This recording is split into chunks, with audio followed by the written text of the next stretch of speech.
السلام علیکم دوستو، ہمارے چینل وائس آفس 3.0 میں خوش آمدید۔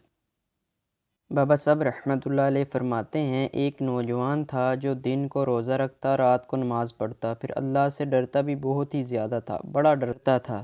موت کا وقت آیا، ماں ہی تھی بس اس کی، تو ماں سے کہنے لگا، میری اماں میرے ساتھ 3 وعدے تو کر۔ اس نے کہا، پتر تو بتا، آخری ہجکی لے رہا ہے، اس غریبی ماں سے تو وعدہ لے رہا ہے۔ عرض کرنے لگا، اماں جب میں مر جاؤں نا تو میرے گلے میں رسی ڈال کے مجھے گھمانا سہنا، اور لوگوں کو کہنا جو رب کی نافرمانی کرے اس کا یہی حال ہوتا ہے۔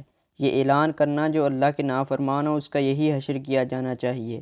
پھر دوسرا وعدہ کر، میرا رات کو جنازہ اٹھایا جائے، میں نہیں چاہتا کسی کے منہ سے یہ الفاظ نکلیں کہ دیکھو اللہ کا نافرمان جا رہا ہے، رات کو میرا جنازہ اٹھانا۔ اور اماں تیسرا وعدہ میرے ساتھ یہ کر کہ جب لوگ مجھے دفن کر کے آ جائیں تو میری قبر پہ چلی جائے گی۔ عمل میرے پاس کوئی نہیں، پر مجھے لگتا ہے ماں کے قدموں کی برکت سے عرش کا مالک رحم فرمائے گا۔ اماں تو وعدہ کر۔ بوڑھی اماں نے وعدہ کر لیا، کہا بیٹے ٹھیک ہے، تیری یہی ضد ہے تو میں تیار ہوں۔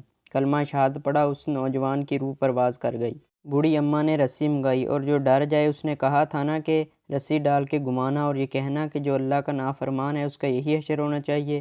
گلے میں رسی ڈالنے لگی تو گھر کے ہر کونے سے آواز آنے لگی، خبردار یہ اللہ کا دوست ہے، اللہ کے دوست کے ساتھ اس طرح کا معاملہ نہ کیا جائے، اسے چھوڑ دیا جائے اور انہیں کچھ بھی اور کرنے کی ضرورت نہیں، یہ تو رب کا دوست ہے اور رب کی بارگاہ میں حاضر ہو گیا۔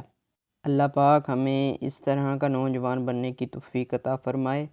دوستو، اسلام کو پھیلانے کے لیے اس واقعے کو زیادہ سے زیادہ شیئر کریں، اور اگر آپ نے یہ ویڈیو دیکھی ہے تو لائک اور سبسکرائب ضرور کیجئے گا۔ اللہ پاک آپ تمام دوستوں کو خوش رکھے۔ جزاک اللہ خیر۔